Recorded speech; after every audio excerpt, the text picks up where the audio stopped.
तो आज हम करेंगे प्रश्नावली 13.4 का पांचवा प्रश्न यानी अंतिम प्रश्न। इससे पहले हमने पहले से लेकर 4 तक सभी प्रश्नों को आसानी से सॉल्व कर लिया है, हमने समझ भी लिया है। जो हमारे चैनल पर नए हैं वो पिछले वीडियो को हमारी प्लेलिस्ट पे जाकर देख सकते हैं, या फिर मैंने इन वीडियो की लिंक डिस्क्रिप्शन बॉक्स में भी दी हुई है, आप वहाँ जाकर भी इन वीडियो को देख सकते हैं। और चैनल को सब्सक्राइब करना बिल्कुल ना भूलिएगा, शेयर जरूर करना है और लाइक भी। ठीक है, आज का जो आपका प्रश्न है वो विज्ञान से है। आपको मुझे बताना है कि किसी तार की लंबाई उसकी प्रारंभिक लंबाई की 3 गुना करने पर उसका प्रतिरोध कितना हो जाएगा।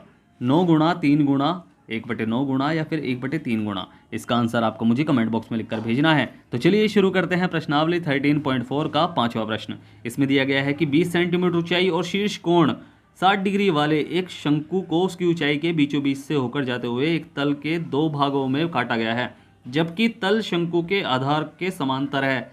यदि इस प्राप्त शंकु के छिन्नक को व्यास 1/16 सेंटीमीटर वाले एक तार के रूप में बदल दिया जाता है तो तार की लंबाई ज्ञात कीजिए। तो चलिए हल करते हैं इस प्रश्न को। तो प्रश्न को ध्यान से पढ़ना है कि 20 सेंटीमीटर ऊंचाई और शीर्ष कोण 60 डिग्री वाले, यानी इस पूरे शंकु के छिन्नक की पूरी जो ऊंचाई है, यानी इसकी पूरी जो हाइट है यहाँ से लेके यहाँ तक, ठीक है, ये पूरी की पूरी कितनी है, 20 सेंटीमीटर है।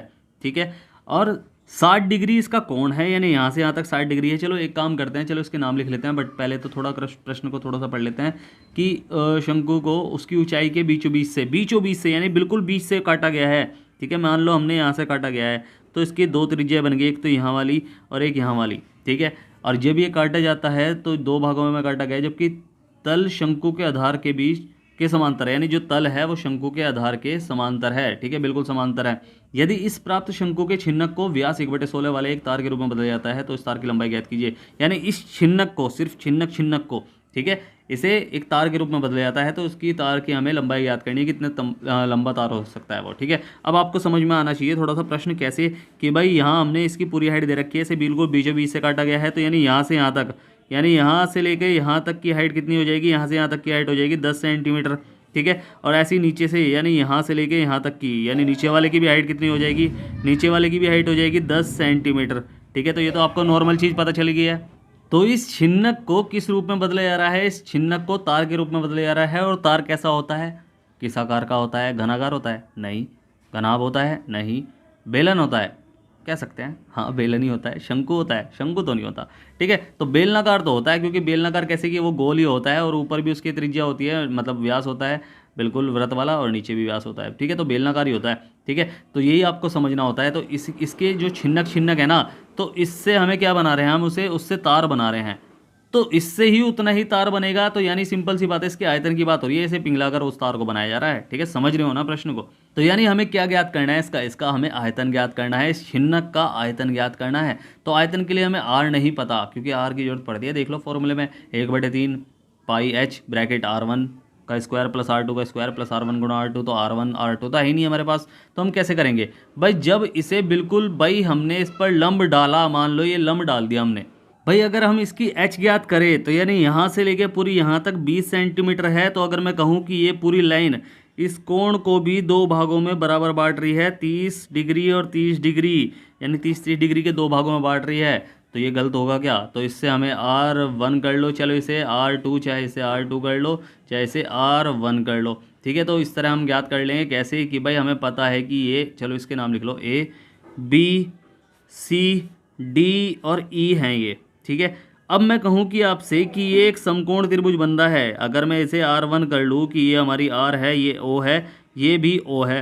ठीक है, तो AOD ये एक समकोण त्रिभुज बन रहा है, समकोण त्रिभुज यहाँ से, और इसके सामने ये जो 30 डिग्री हमें दे रखा है, थीटा दे रखा है, हमें इसकी ऊंचाई पता है कि ये 10 मीटर है, 10 मीटर इसकी ऊंचाई है। तो 10 मीटर के बेस पे हम क्या ज्ञात कर लेंगे, हम इसकी त्रिज्या ज्ञात कर लेंगे कि थीटा किसमें, थीटा के ठीक सामने वाली भुजा क्या होती है, लंब होती है। पाइथागोरस प्रमेय वाले फॉर्मूले में हमने, मतलब पाइथागोरस प्रमेय नहीं, त्रिकोणमितीय वाले चैप्टर में हमने ध्यान से पढ़ा था, सीखा था इस चीज़ को, कि थीटा की ठीक सामने वाली भुजा क्या होती है, लंब होती है। तो ये तो कर्ण है ही, 90 डिग्री की ठीक सामने वाली की कर्ण होती है। ठीक है, थीटा की ठीक सामने वाली भुजा लंब होती है, तो ये हो गया आधार। तो आधार और लंब किस में होते हैं, आधार और लंब किस में होते हैं, ढूंढ लो, LAL/KKA। तो आधार और लंब, ये रहा लंब और आधार, आधार और लंब ये इसमें होते हैं, किसमें, साइन कोस टैन में होते हैं। ठीक है, तो tan 30 बराबर आधार बटे लंब करके हम इस वाली भुजा को ज्ञात कर लें। कैसे, कि पहले तो जो दिया गया है वो लिख लो, अगर पता है तो कोई दिक्कत नहीं है, तो हम सीधा कहेंगे कि छिन्नक या छिन्नक नहीं, आप क्या करोगे सीधा कि इसे लिख लो कि त्रिभुज ए ओ डी में, ए ओ डी में, तो इसमें क्या करोगे आप, आपको पता है कि tan 30 का फॉर्मूला लगेगा कि tan 30 बराबर लंब लंब बटे यानी ओ डी, या ओ डी कर लो या फिर R1 कर लो, क्योंकि इसे हमने R1 ही तो मान रखा है, चाहे इधर से कर लो चाहे इधर से कर लो, R तो R ही होगी ना। तो R यानी लंब बटे R1 बटे ये हो जाएगा क्या, R1 बटे लंब बटे आधार, तो आधार यानी आधार हमारी क्या है 10। तो चाहे तो आप फॉर्मूला पहले लिख भी सकते थे कि यहाँ कि लंब यानी, चलो इसे लिख लो कि लंब बटे आधार, ठीक है। तो इस तरह हमने लिख लिया कि लंब हमारा क्या है, ये है R1 और आधार क्या है यानी 10 है, जो हमें पता है कि ये 10 है, ठीक है। अब tan 30 का मान क्या होता है, 1/√3 होता है, 1/√3 हम इसका मान रख लेंगे और बराबर हो जाएगा R1 और बटे 10। अब 10 ये क्रॉस मल्टीप्लाई करके हम R1 ज्ञात कर लेंगे, तो R1 हमारी ज्ञात हो जाएगी, R1 हमारी हो जाएगी 10 की, इधर मत देखिए ये भाग में है, ठीक है, देखो ये भाग में है ना, तो भाग में इधर जाएगा किस में हो जाएगा गुणा में, तो 10 ही कम हो जाएगा, 10/√3 किसमें, सेंटीमीटर में, ठीक है, सब चीज़ सेंटीमीटर में दे रखी है ना, तो सेंटीमीटर में ही हो गए। अब ऐसे ही हम क्या करेंगे, अब बड़े वाले त्रिभुज में देख लो कि ए ओ बी में, क्योंकि ये भी R2 होगी और ये पूरी कितनी है, ये पूरी 20 है, पता है ना, ये पूरी की पूरी 20 है, तो बस ये हम कर लेंगे कि त्रिभुज ए ओ बी में, इसमें भी tan 30 बराबर हो जाएगा लंब बटे आधार, यानी क्या हो जाएगा R2 बटे आधार क्या है पूरा 20 है, ये पूरा का पूरा 20 है यहाँ से यहाँ तक, भाई थीटा के ठीक सामने वाली भुजा लंब और ये पूरा आधार, तो बस 20 है आधार। इस बार हम क्या कर लेंगे, इसका भी मान 1/√3 हो जाएगा और बराबर बस R2 बटे 20 क्रॉस मल्टीप्लाई, तो 20 ही कम 20, तो 20/√3 सेंटीमीटर हमारी निकली है R2।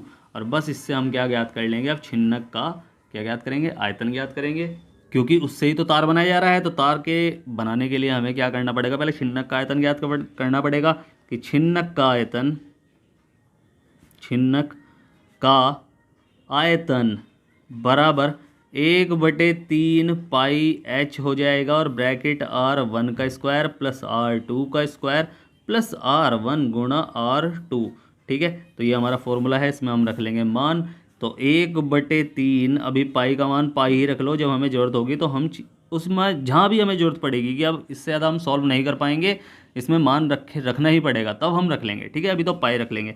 तो ये हो जाएगा h हमारी क्या दे रखी है, कौन सा छिन्नक में, तो छिन्नक कितना है हमारा, छिन्नक यहाँ से लेके यहाँ तक है, तो इसकी h कितनी है 10 ही तो है, तो बस यानी h हमारी है कितनी 10, तो मल्टीप्लाई 10 हो जाएगा, या मल्टीप्लाई पाई कर लो और ब्रैकेट R1 का स्क्वायर यानी 20, R1 क्या है हमारी, R1 तो हमारी 10 है ना, तो 10/√3 है, तो उसका स्क्वायर और प्लस R2 20/√3 निकली है, इसका स्क्वायर प्लस 10/√3 गुणा 20/√3 हो जाएगा, ठीक है। तो ये हमने कर लिया, अब इसे कर लेंगे सॉल्व, तो ये हो जाएगा 1/3 गुणा पाई और गुणा 10 और ब्रैकेट 10 दाम हो जाएगा 100 और बटे √3 की √3 में गुणा करके 3 ही आएगा और प्लस 20 हो जाएगा 400 और बटे में √3 की √3 में गुणा करके 3 ही आएगा और प्लस √3 में √3 की गुणा करके 3 ही आएगा और 20 दाम 200 हो जाएगा ये, ठीक है। तो ये हमने कर लिया, अब इसे कर लेंगे और सॉल्व, तो ये हो जाएगा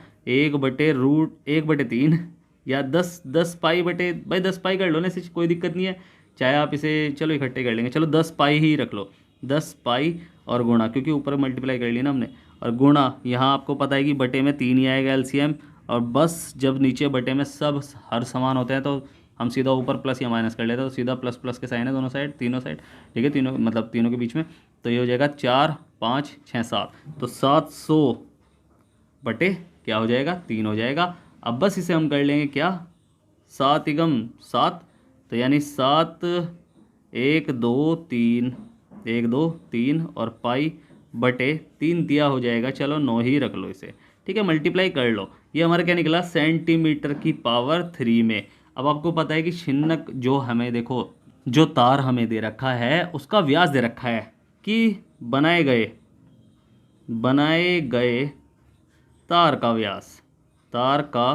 व्यास हमें दे रखा है कितना 1/16, तो उसकी त्रिज्या क्या हो जाएगी, तो त्रिज्या यानी आर हो जाएगी, वो हो जाएगी 1/16 का आधा, यानी इसकी गुणा में 2 रख लेंगे तो 16 दूनी 32 यानी 1/32 सेंटीमीटर। ठीक है, सेंटीमीटर है ये, याद रखना बस। तो 1/32 सेंटीमीटर जो है वो तार की त्रिज्या है। अब आपको पता है कि जितने आयतन का ये छिन्नक है उतने आयतन का तार होगा, तो छिन्नक का आयतन बराबर है किसके, बेलनाकार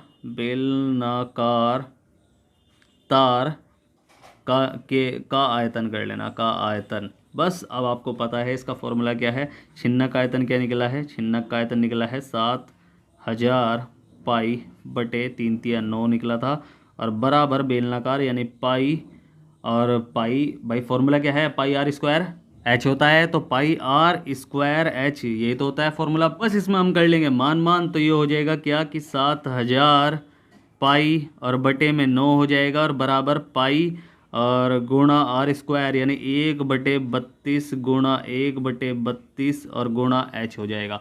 ठीक है, अब इसे और सॉल्व कर लेंगे, तो सॉल्व अगर हो रहा है तो कर लो, तो वरना इधर लेके चले जाओ। तो ये मैं यहीं कहीं करके दिखाऊंगा, ठीक है, आपको मैं नए पेज पे नहीं ले जाऊंगा, ताकि आपको यहीं कहीं साफ समझ में आए कि हमने कैसे किया क्वेश्चन। ठीक है, तो यहीं कहीं बताऊंगा मैं आपको। तो ये हो जाएगा हमारा क्या, 7000 पाई बटे 9, और देखो जो नीचे है वो ऊपर हो जाएगा गुणा 32 और पाई नीचे हो जाएगा पाई, और बराबर यहाँ बचेगा एच, पाई से पाई कटेगा और बाकी कट रहा है तो काट दो। तो जब इन तीनों की ऊपर की मल्टीप्लाई करेंगे, मैं सीधा बता रहा हूँ आपको आंसर क्या आएगा। आंसर हमारा आएगा 7, यानी मैं सीधा इसे कर लूँ, चलो यहीं कर लो, 7168000 और बटे में 9 आएगा। ये हमारा एच निकला है किसमें, सेंटीमीटर में। ठीक है, इसे पॉइंट बना लो, पॉइंट बनाना है तो आपको बताना है कैसे भाग करोगे। तो भाग करोगे तो आंसर आएगा आपका, ये आपका आंसर आएगा क्या आएगा भाई, 9 सत्ती 63, तो 63 हो जाएगा, 14 66 67 69 70 71। चलो इसे सीधा मैं बता रहा हूँ, इसका आंसर क्या निकल के आएगा, 79644.44 ये चलता रहेगा। ठीक है, ये सेंटीमीटर में निकल के आई हमारी हाइट, ये सेंटीमीटर में निकल गया, मगर हमें आंसर दे रखा है मीटर में। तो मीटर में निकालने के लिए हमें पता है कि 100 सेंटीमीटर मिलकर 1 मीटर बनता है, तो 100 से भाग करो इसे। ठीक है, जब बड़े को छोटे में बदल रहे होते हैं तो हम मल्टीप्लाई करते हैं, जब छोटे को बड़े में बदल रहे होते हैं, सेंटीमीटर को मीटर में बदल रहे होते हैं तो हम भाग करते हैं। एक मीटर में 100 सेंटीमीटर होते हैं। ठीक है, 1 मीटर में 100 सेंटीमीटर होते हैं, तो बस हम 100 से भाग कर देंगे, तो यानी 79644.44 दो ही डिजिट तक कर लो, बटे में 100 हो जाएगा। और जब इसे यानी यहाँ एच हो जाएगा, तो हमें पता है कि ये 2 पॉइंट जो है ना ये इधर खिसक जाएंगे। पॉइंट जो है ना 2 जीरो है नीचे, तो 2 संख्या पहले खिसक जाएगा, ये हमारा पॉइंट तो यहाँ खिसक जाएगा। तो हमारा जो आंसर निकल के आएगा ना, आंसर जो हमारा आंसर निकल के आएगा, आंसर हमारा निकल के आएगा कि एच बराबर 796 और 4.44, बस ये मीटर में हमारा निकल गया। बस यही हमारा आंसर होगा। ठीक है, समझ में आया ना प्रश्न। तो उम्मीद है आपको प्रश्न अच्छे समझ में आया होगा। अगर आपको प्रश्न अच्छे समझ में आया है तो आपको क्या करना है, आपको करना है वीडियो को लाइक शेयर करना है, जितना हो सके सब्सक्राइब करना है, आपका अपना चैनल है। ठीक है, अगर समझ में नहीं आया है तो आप मुझसे पूछ सकते हैं। मैंने नीचे टेलीग्राम की लिंक दी हुई है, इंस्टाग्राम की भी लिंक दी हुई है, व्हाट्सएप की भी लिंक दी हुई है। आप कहीं भी जाकर मुझसे कुछ भी पूछ सकते हैं, मैं आपकी पूरी हेल्प करूँगा। और स्टार्टिंग में जो मैंने आपसे प्रश्न पूछा है कि किसी तार की लंबाई उसकी प्रारंभिक लंबाई की 3 गुना करने पर उसका प्रतिरोध कितना हो जाएगा, यानी कितने गुना हो जाएगा, इसका आंसर आपको मुझे कमेंट बॉक्स में लिखकर भेजना है। फिर से कह रहा हूँ, वीडियो को लाइक शेयर करें, जितना हो सके सब्सक्राइब करें, आपका ये अपना चैनल है। तो मिलते हैं फिर अगली वीडियो में, तब तक के लिए bye bye, tata, see you.